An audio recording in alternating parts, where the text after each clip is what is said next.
Hi friends, welcome to our channel Crazy Craft. இந்த வீடியோவில் நீங்கள் பார்த்துட்ருக்கிறது மதுரை அருள்மிகு மீனாட்சி சுந்தரேஸ்வரர் திருக்கோயிலோட தை தெப்பத் திருவிழாவோட கொடியேற்ற நிகழ்ச்சி தான் இது. நேற்று, அதாவது ஜனவரி 21 காலையில் 10:05 10:29 மணிக்குள்ளார இந்த கொடியேற்ற நிகழ்வு நடந்து முடிந்தது. இந்த தை தெப்பத் திருவிழா பிப்ரவரி 1 வரைக்கும் நடக்கும். அதோடு முடிஞ்சிடும், திருவிழா நிறைவடையும். இந்த தெப்பத் திருவிழா மாரியம்மன் தெப்பக்குளத்தில் நடக்கும். அதில் அம்மன் மற்றும் சுந்தரேஸ்வரர் வண்ண விளக்குகளால் அலங்கரிக்கப்பட்ட பல்லக்குகளில் வலம் வருவாங்க. இந்த பிப்ரவரி 1 அந்த மாதிரி நடக்கும். அன்னையோட விழாவும், அதாவது இந்த தை தெப்பத் திருவிழா, சித்திரை மாத திருவிழா கிடையாது, தை மாதத்தில் நடக்கிற தெப்பத் திருவிழா.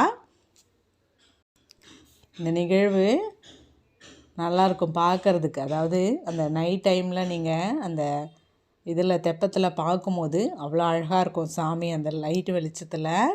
ஸோ இப்போ எல்லாமே இந்த மாதிரி ஆற்று திருவிழா மாதிரி இதுவும் நடந்துகிட்ருக்கு. என்ஜாய்